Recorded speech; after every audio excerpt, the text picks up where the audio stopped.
Well, good afternoon, everybody. It's getting a little colder out, getting ready for deer season. So we had an amazing week last week. Trump won. Republicans got the majority in the Senate and still control the House. So it's been an awesome week. We needed that. But anyway, yeah, I haven't been making much videos lately. I just haven't been taking the camera with me. Have been going out though.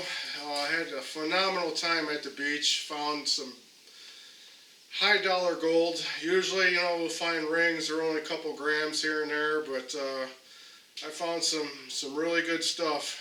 And it's a shame that I didn't film it, but unfortunately, me and Mark aren't mentally texting together anymore. So, I just didn't want him or the other guys out there knowing what I found, so I just haven't been taking the camera with me. Lumpy, she's been killing it too. She got an $8,000 diamond ring this year.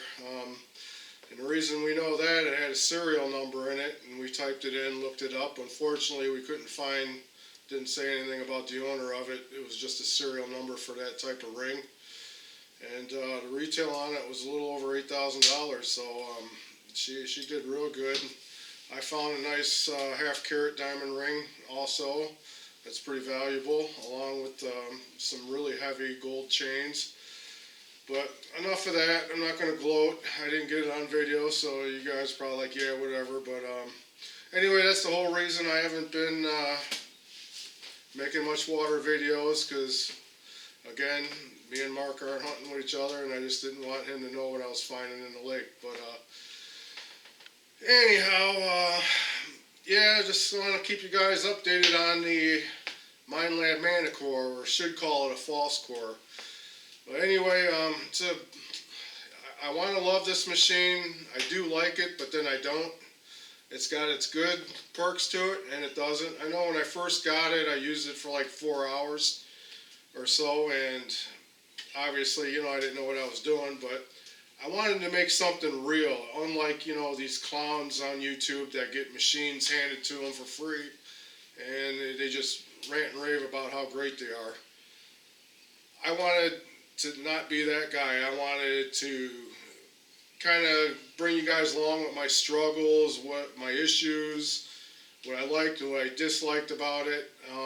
Unfortunately, I didn't really get to do any of that except for what you saw in the beginning. If you guys follow me, I got the Manicore about a year ago, a little under a year, a little over now. I don't know, but anyway, I put a video out, and then I put a video out after that because I kind of had the numbers mixed up. But I got that, the numbers for the Ferris and everything kind of mixed up when I took it out of the box, was playing with it, but I got that figured out. I watched a lot of YouTube videos of a lot of these guys that have the Manicore. Now, being it's a new machine, I know that nobody has mastered it yet. A lot of them claim, oh, it's the best thing in the world. Well, I'm the type of person that's unfiltered, and I call bullshit. Being addicted to sheeps, I call them. You guys might know them, who I'm talking about, but the guy actually called me an egg, whatever the hell that means in England. I have no fucking clue. But anyway, I don't know, I kind of was in a conversation back and forth online with them, and I was kind of calling him out on a couple things, and he didn't like it and called me an egg. But anyway, there's a lot of guys, like Calabash, I don't. He's another one of them yahoos. I just don't believe anything, trust anything he says. But there is one guy, I believe his name is Brass Medic, who actually kind of explained it. He actually knows his stuff. He was a longtime CTX user like I have, like I have been. I know the CTX like the back of my hand. It's just the bad thing about it, it is heavy, especially when you're in rivers with the current, or just being in the water all day long. Now, I don't dry sand hunt. To me, it's a waste of time. Not saying you can't find nothing in the dry sand, but most of those finds are going to be in the water. and the machines do get heavy. So anyway, I was talking to him a little bit. Brass Medic, I believe his name is. It's been a little bit of a while ago, but he was explaining to me why the sounds seem much more defined and differentiated than the Manicore, and it totally made sense. Like on just, for instance, on CTX, pull tab and a nickel come up the same number, but they sound totally different.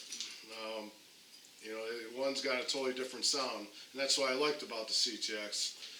Now the Manicore has a wider range than the CTX. It goes up to 99 or whatever it is. So it just widened that whole spectrum of targets, and gold is low conductive, so you know you're going to dig a lot of junk, so it just kind of stretched that out a little bit. It's hard for me to still differentiate the tones, but for fresh dropping, it's going to be the Manicore every time. The thing hits really hard, way harder than the CTX on small gold, like small little earring backs, bobby pins, you know, like gum wrappers, anything that'd be like a small thin gold ring, that thing just hits hard on. It's totally good for fresh dropping, low conductive for the settings that I use it on. But the thing I'm having issues is heavy iron sights. I haven't used it on land very much other than you know, farm fields. I have taken it to Chicago Park once, but you know, how things are nowadays, you know, it's not worth getting shot over a Barber dime. You know, I can care less. I'm not really big into silver coins, but I mean, they are fun to find. I do like going, and I do like finding them, don't get me wrong, but so I can't tell you how deep this machine goes. I have found some deep clad quarters at, you know, at the lake. So I don't know, that's in sand. So I don't know what the real world situation is like in an old park, because I haven't really got a chance, you know, like when I took it, it was kind of dry, so I didn't get really too many deep signals. But anyway, like iron infested home sites and, you know, farm fields, it just seems like this thing falses. I mean, they should have called it the false core, but I'm just having a really hard time with it. And I know there's people, oh, put the update. I got the update. All the update is it turns the numbers red and it's got a filter on it, which they recommend you not even use. I tried doing sensitivity changes, everything. I even had it in a new river site the other day, and there's a spot where it's full of iron, and I go hit, you know, 90-degree angle on it, and swore up and down it was a coin or a silver ring. Junk, and a lot of them are ghost signals, so I don't know what the hell's going on. I still got to figure it out yet. I know with the CTX it took me quite a few years to learn it, and it seemed like every year I would pick something else up, you know, something little or small, I would learn about it, which, you know, I want to give this Manicore a chance, but it's really not impressing me any more than it does have fast recovery speed. It is lighter. You can run the sensitivity up pretty hot, unlike the CTX where it gets real chatty. I noticed that. I don't know how it is in salt water. You know, I live here in Illinois, so I'm always at the Lake Michigan. But anyway, you know, if you guys are thinking about, you know, if you have an Equinox or something, thinking about this Manicore, just save your money, save your $1,700, $1,500, whatever the hell the price is now from when I bought it. You're not going to get any more, take it from me, you're not going to get any more finds with it.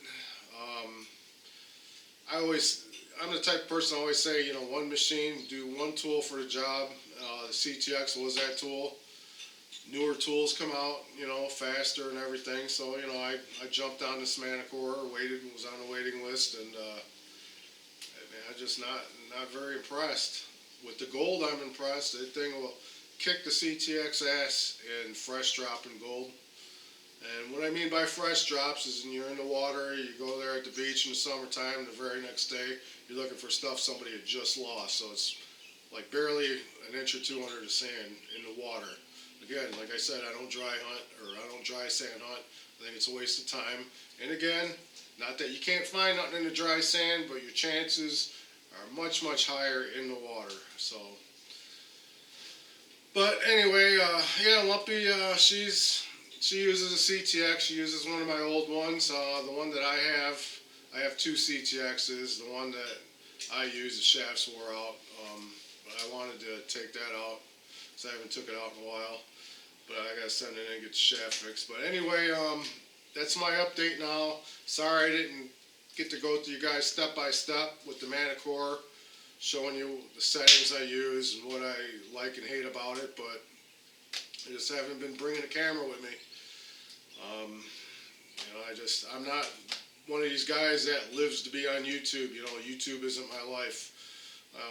Pretty much call it ScrewTube nowadays, but anyway, I do watch a lot of you guys still. You know, a lot of you gold hunters, I still watch. A lot of you relic hunters.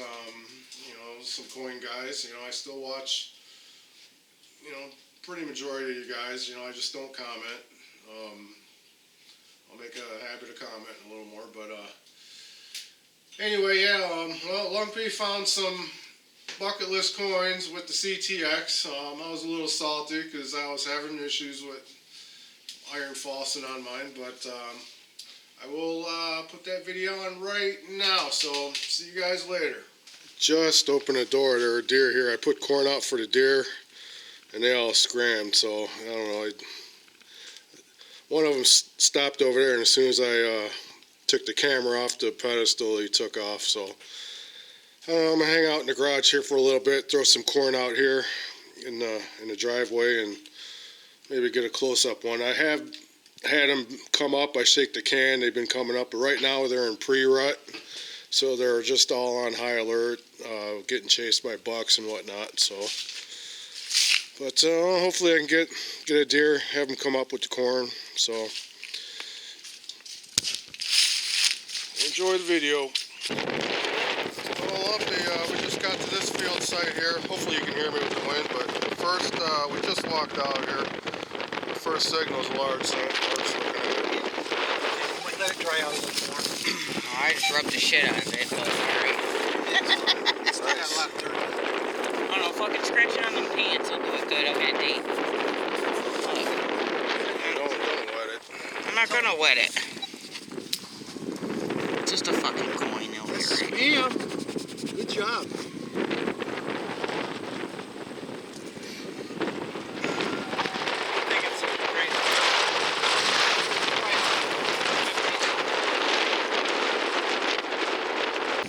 Yeah, oh, Lumpy got her first ever 2-cent piece. Nice. That's in pretty good shape too. Good job. You're on fire today. Yeah, she got a fatty Indian earlier. The wind was blowing so bad I didn't turn the camera on, but maybe. Nice.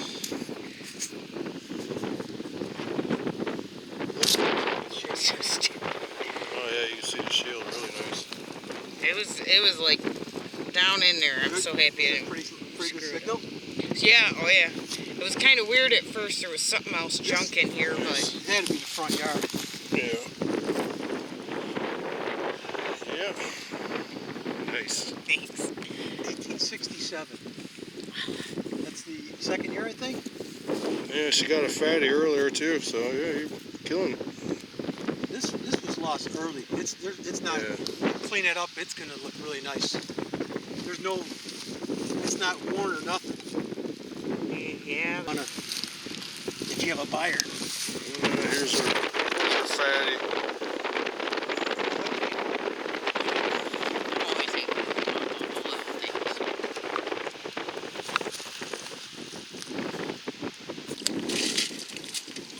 Well, we're out here in a new water spot. I don't know if you can see it, but it's starting to rain on us. We got here kind of late, but Lumpy's first find is and it's her first one. 1904 Barber half. Looks like it's in pretty good condition too. Yeah. Nice. Hopefully we can find some gold in this spot. Literally, we just got out here. It's a new spot, but unfortunately it's starting to rain. And unfortunately, I do not hunt with Chicago Mark anymore.